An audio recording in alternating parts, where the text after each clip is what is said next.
بسم اللہ الرحمن الرحیم۔ حضرت نوح علیہ السلام اللہ تعالیٰ کے پیغمبر تھے۔ وہ اپنی قوم کو اللہ تعالیٰ کی باتیں بتایا کرتے تھے کہ اللہ تعالیٰ کے علاوہ کسی اور کی عبادت نہ کرو، لیکن ان کی قوم کے لوگ آپ کی بات نہ سنتے اور کانوں میں انگلیاں ڈال کر کانوں کو بند کر لیتے اور حضرت نوح علیہ السلام کو جھوٹا کہتے، حضرت نوح علیہ السلام کی باتوں کا بہت مذاق اڑاتے۔ جب حضرت نوح علیہ السلام انہیں آنے والے عذاب کی خبر دیتے تو وہ کہتے کہ اگر سچے ہو تو جس چیز سے ہمیں ڈراتے ہو وہ ہم پر نازل کر ڈالو، جس کے جواب میں حضرت نوح علیہ السلام کہتے کہ اس کو تو اللہ تعالیٰ ہی چاہے گا تو نازل کرے گا۔ حضرت نوح علیہ السلام نے 950 سال تک لوگوں کو اللہ تعالیٰ کی باتیں بتائیں، اور اس عرصے میں صرف چند غریب لوگوں نے آپ کی باتیں مانی۔ خود حضرت نوح علیہ السلام کے بیٹے نے بھی ان کی نبوت کا اعتراف نہ کیا۔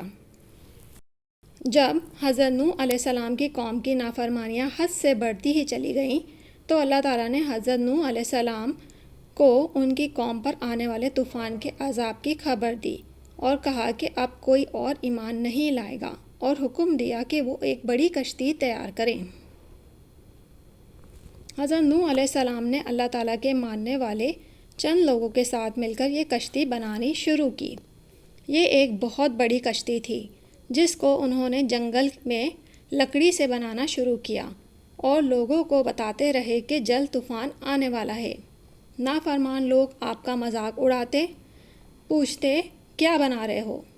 فرماتے میں مکان بنا رہا ہوں جو پانی پر چلے۔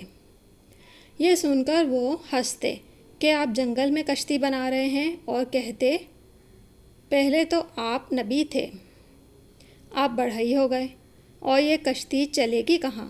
یہاں تو دور دور تک پانی نہیں ہے۔ حضرت نوح علیہ السلام یہ ساری باتیں سنتے اور صبر کرتے۔ یہ کشتی 2 سال میں تیار ہوئی۔ اس کے 3 حصے تھے۔ ایک حصے میں ہر قسم کے وحشی جانوروں کا ایک ایک جوڑا، ایک حصے میں حضرت نوح علیہ السلام اور ان کے ساتھی، ایک میں کھانے پینے کا سامان اور پرندے وغیرہ رکھے گئے تھے۔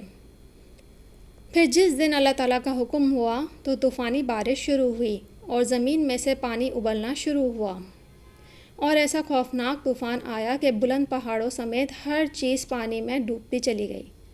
40 دن اور 40 راتوں تک طوفانی بارش ہوتی رہی۔ جب طوفان شروع ہوا اور حضرت نوح علیہ السلام کشتی میں اپنے ساتھیوں کے ساتھ سوار ہوئے تو انہوں نے اپنے بیٹے کو پکارا اور کہا کہ وہ کافروں میں شامل نہ ہو اور کشتی میں سوار ہو جائے، لیکن وہ کشتی میں سوار نہ ہوا اور کہا کہ میں پہاڑ پر چڑھ جاؤں گا اور پانی سے بچ جاؤں گا۔ نوح علیہ السلام نے کہا کہ آج اس عذاب سے بچانے والا کوئی نہ ہوگا سوائے اللہ تعالیٰ کے، لیکن وہ نہ مانا اور بالآخر ڈوب گیا۔ حضرت نوح علیہ السلام کی کشتی اس سخت طوفان میں چلتی رہی۔ ہر طرف سے پہاڑ جیسی اونچی اونچی لہریں اٹھ رہی تھیں۔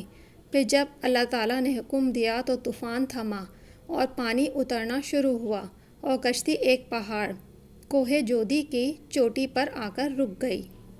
اللہ تعالیٰ کے حکم سے حضرت نوح علیہ السلام اور کشتی پر سوار انسان اور جانور اس جگہ اتر گئے۔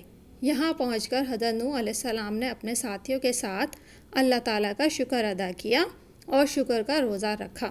پھر کشتی سے اترنے والے لوگ مختلف سمتوں میں چلے گئے۔